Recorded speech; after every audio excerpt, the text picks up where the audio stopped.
এই সুন্দর টিপটটি গ্রামের এক মামা কিভাবে বানিয়েছে চলুন দেখে আসি। প্রথমে জ্বলন্ত চুলায় এক টুকরো খাঁটি রূপার পাত জ্বালানো হলো। চুলা থেকে বের করে এটাকে পিটিয়ে পিটিয়ে পাতলা করা হলো। একটা লোহার পাতে রেখে গোলাকার শেপ করা হয়। আবার এটাকে পুড়িয়ে পানিতে ওয়াশ করে পিটিয়ে পূর্ণাঙ্গ টিপট বানানো হলো। বড় কেচি দিয়ে কর্নারের এক্সট্রা অংশ কেটে সুন্দর শেপ বানিয়ে নেওয়া হলো।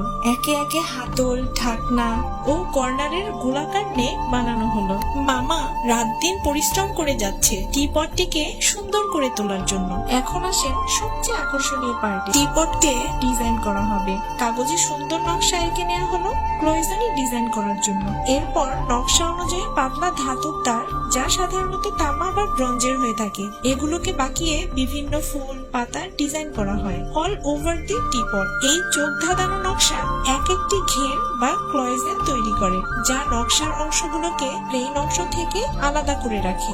এগুলোকে কালো ধাতব গুঁড়ো লাগিয়ে আগুনে ঝালাই করে ফিক্সড করা হয়। পানিতে ধুয়ে পলিশ করলেই নজর কাড়া ডিজাইন চোখে পড়ে। এবার কালার করার জন্য নেওয়া হয় এনামেল কালার বা কাচের গুঁড়ো। এগুলোকে পাউডার করে এতে পানি মিশিয়ে নিতে হয়। এবার এক একটি ফুলে বিভিন্ন কালার আর পাতাগুলোকে সবুজ কালার দেয়া হয়। সবশেষে প্লেন অংশকে স্কাই ব্লু কালার দিয়ে ফিল আপ করা হয় খুব সাবধানের সাথে। কালার শেষে টিপটটিকে কিল্ন নামের এক ধরনের বিশেষ চুলায় উচ্চ চাপে তাপ দেয়া হয়। উচ্চ তাপমাত্রায় এনামেল গলে কাচের মতো স্বচ্ছ ও চকচকে হয়ে যায় এবং ধাতব খাঁজের মধ্যে স্থির হয়ে থাকে। ঢাকনায় বিশেষ ধরনের স্টোন বসানো হয় আর হাতলেও সুন্দর ডিজাইন করা হয়। ব্যাস, তৈরি হয়ে গেল পৃথিবীর সবচেয়ে সুন্দর ক্লোজনি এনামেল পেইন্টেড টিপট। সকাল সকাল নিজের হাতে বানানো টিপটে এক কাপ চা খেতে কার না ভালো লাগে।